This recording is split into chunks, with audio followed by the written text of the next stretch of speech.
How do you do that? I don't know. Okay, you're going. Okay, so first of all, I want to thank Leo, my cameraman, who you can't see because he's behind the camera.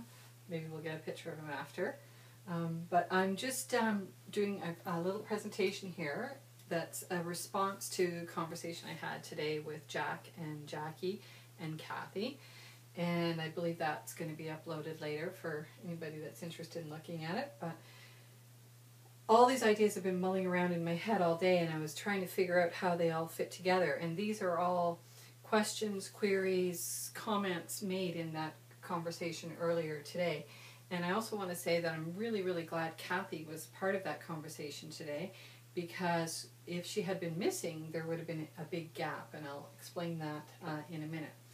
So I'm trying to describe what it feels like to be loved into learning, and to maybe unveil some of the ideas that are behind the community of inquiry that we currently have with Jackie, Jack, Cathy, and myself. So as you know, I started with my master's program a few years ago, and I started by creating a living wall, on that wall over there actually, and I put myself, I, at the center of the wall, and I have this little I up here showing that that's where I had initially started.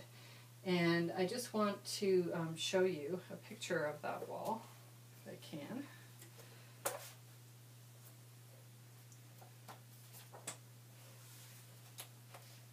Sorry, page 99, I think. My sticky fell out. Yeah, there it is. So I don't know if you can see that picture, but that was my original wall. And I was at the center of that wall. And I realized today that although I still plays a role in the community of inquiry, it's quite a different role. But in order for me to participate in that community of inquiry the way I do today, I had to start with I. I had to find out who I was. I had to find my voice. I had to unveil my embodied knowledge. I had to identify my values, etc., etc. So I began with this I, and then I ended up finding myself as a result. First of all, I met Cathy. She's over here in the community of inquiry. I met her because she was doing her master's as well in the course.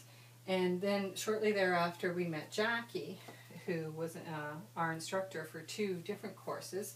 And Jackie brought Jack into the community. And then the 4 of us have sort of maintained that, not sort of, we definitely have, maintained that community of inquiry and sort of taken it to a different place. And that's what I'm trying to identify today, how we got there and what that's like. So starting with I just want to read a little bit from my master's. On page 61 I wrote, "In all the reading, coursework, and professional development I have completed, I was never able to see myself in the text or even imagine seeing myself in the text. And since learning about the living educational theory and generating my own theory, I now appreciate the importance of examining my values in my lived experience in order to improve my practice. However, as valuable as theory is, I'm not convinced that someone would embrace it or even consider it as a valuable methodology unless he or she had the opportunity to live it.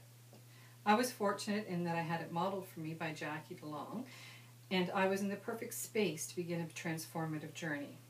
The trust, respect, and love that Jackie modeled in the classroom enabled me to take both academic and personal risks.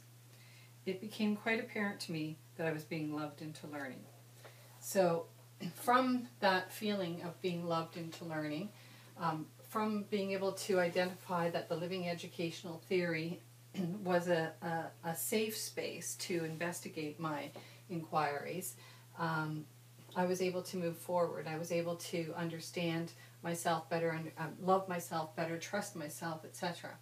So this spiral symbolizes, for me, in this community of inquiry, the living educational theory that I generated initially, and then that we're generating together.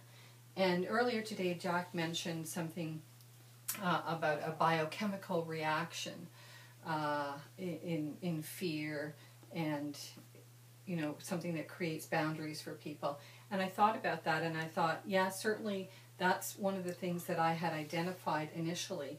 But by revisiting that biochemical reaction, whether it was fear, shame, or guilt, I was able to learn to be with it and learn to identify what it was that was in there that was preventing me from moving forward. But at the same time, I think the flip of that is also true, in that I also now recognize that biochemical reaction in love. And so although I hadn't met Jack and I didn't know him personally, I later met him in cyberspace. But just when Jackie introduced us to the living educational theory, which was founded by Jack, I immediately had a sense of trust and faith and love with Jack because of the theory. There's no way someone could espouse a theory like that and not have a good understanding of how to love another, how to encounter another. And that theory gave me voice, and giving someone voice, for me, someone giving me voice, enabled me to love that person, to love myself, and then to love others. So I just wanted to mention the biochemical piece. And I think what happened initially, I think that, my educational journey was a little bit like this image, which is something I painted recently, in that, there was this huge disconnect. There was all these things going on, some of them wonderful, some of them beautiful, some of them not so much. But there's this huge disconnect, this sort of void in between that was empty, and there was no harmony within that. But after I discovered the living educational theory, and after I became involved in the community of inquiry that Jackie created in our classrooms, and certainly someone like Cathy helped to move forward in her risk-taking and exposing her vulnerability, I became more like this woman, felt somewhat freed and liberated. I found my voice. I was able to, move forward in a way that was more authentic. So that I just wanted to share that image with you, because I think the images are important for unveiling part of my embodied knowledge. So moving from that then into a space, so I was being cared for in that community of inquiry by Jackie, by my peers, by Cathy especially, from my peers. And the values that I brought, I think, into that community were hope, trust, respect, freedom, faith, many others. And many other people brought similar values or different values. And we all had our own needs and our own desires. And in some cases, I needed to be trusted. I needed to feel hopeful. I certainly needed freedom. And by honoring those values, mostly, Jackie modeling, honoring those values and honoring diversity in values, I think I was able to transcend some of the boundaries, perceived boundaries that I had felt prior to this journey. So I moved from this space of being cared for others, feeling loved, into a space where I could actually care for others. And I like what Jack was sharing about Levinas's theory, about encountering the face of the other and having a responsibility for the other and not just to the other. And I think for most of my educational practice, I have been, working from a perspective of having a responsibility to others, and now I'm able to move into the space of where I have a responsibility for others. And I'll talk about that again in a minute. But caring for others, encountering the other face, or encountering the face of the other, seeing all and nothing at the same time, is kind of like what it was for me. And I have another image that I'd like to share with you that sort of depicts how I was feeling about encountering the other. And I'm not going to bother explaining this image, but this is what I painted at the time. So having that different perspective then enabled me to move into a more harmonious spiral. And this is the image that I drew of a more harmonious spiral. Prior to that, I had painted this image of the spiral, which is, I don't know if you can see it clearly, but there's lots of interesting things going on, and there certainly is a difference from the first image I showed you, where it was all boxes and there was great disconnects. There's some wonderful connections here, but there's also, you know, this was a water and oil pastel painting, and there's also an inability of these two things to coexist as harmoniously as, say, the mediums in this painting, where I think there is great harmony and resonance, and you can see, well, I hope, all kinds of interesting things going on. So in this space of the harmonious spiral, the spiral is the living educational theory. It's dynamic, it's inclusive, all voices are welcome, but you have to bring your own voice. You have to bring your true voice, your authentic voice. And this, I think, leads into the idea of authentic agency. And I started to feel that. And when I felt that, I think then I was able to see others more authentically and to be for others more authentically. So I was able to move from an I to an other. But then I think what's happening now is there's this sort of back and forth between the others. So I have this arrow going both ways. And this back and forth between the others creates a we. So it's no longer an I and another so much. It's no longer this duality. It's this we, this togetherness, this connectiveness. And it's that we that I think describes our community of inquiry now. And this is the we where boundaries are transcended. I'm not saying there are no boundaries. There are certainly lots of boundaries, and we all bring our own perceived, real or unreal boundaries into the space. But in this space of we can transcend emotional, physical, spiritual, socioeconomic, psychological, cultural, and even gender boundaries, I think. Those things are there, but they're not prominent. What is prominent is the wisdom of love, and you know, trying to move collectively forward. So the way we are able to do that is, I think, collectively we're able to embrace the unknown. We're able to acknowledge that there is this mystery, there is this unknown, but we're moving together forward collectively. And when one of our participants isn't there, there's a huge gap in our collective space that we hold together. I'm calling this, sorry Cathy, I'll hold you here.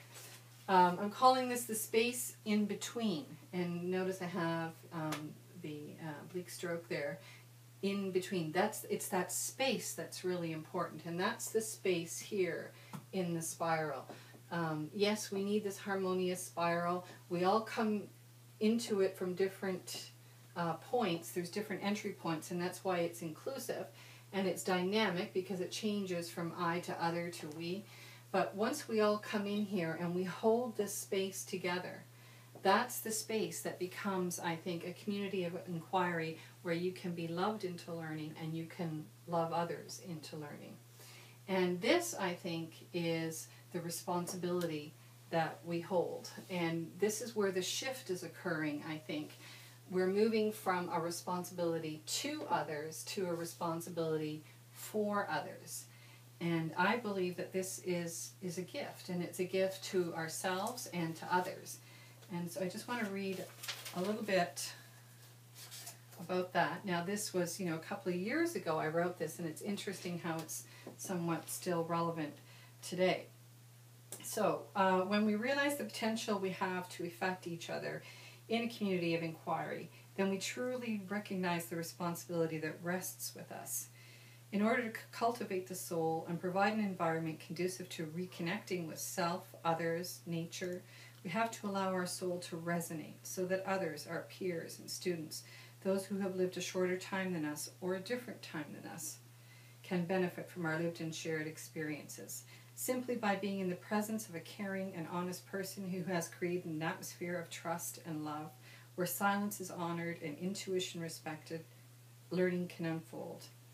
It is in this harmonious space where safety and risk coexist, a space where we can discover our own voice. Souls are awakened. And I think that's what's going on here. There's an awakening. Now, I also wrote, when I was doing my master's, and I'll just,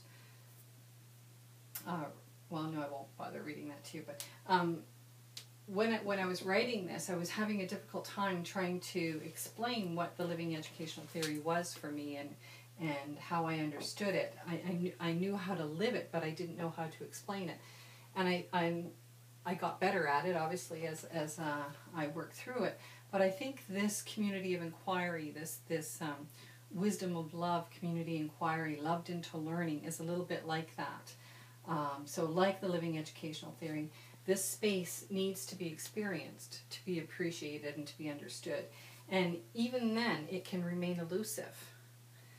And until, and I was thinking, until what? Until when? And I think that's kind of where we're at now. Well, until you try to explain it to someone else, or even for yourself, it can remain elusive. So this, I think, is our task, is to unveil what it is that's in this space that we hold together, that can contribute to academic excellence, as Jack was saying. And I think the academic excellence lives in this space, and it lives under the wisdom of love. And just about all I have to say. I want to share one other image with you. It's not a painting I did, but I think it's a painting that captures something that's very important. Can you see that okay? So this is a painting that my daughter-in-law, who wasn't my daughter-in-law at the time, her name is Ashley, she was dating my son, and she was dating him for only a short period of time, and she did this painting. And when I saw this painting, I knew in my heart that nobody could love my son more than the person who painted this painting. And it gave me great reassurance and peace. And I understood that she knew how to encounter the other. And she was, so full of love and willing to take that risk and enter into the unknown and just expose her vulnerability by painting a painting like that. I just thought that would be interesting to share.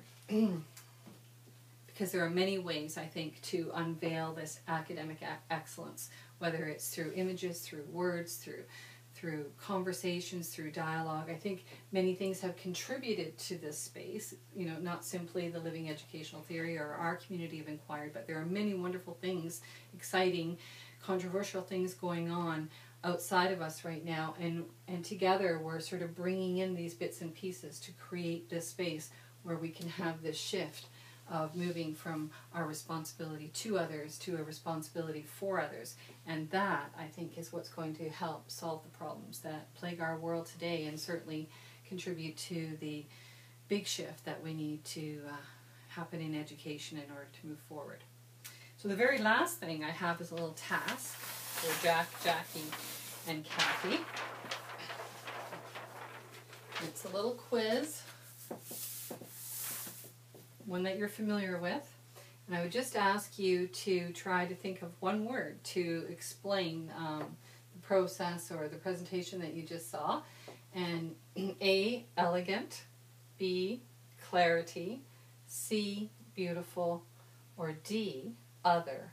Please explain. Thank you. Bye.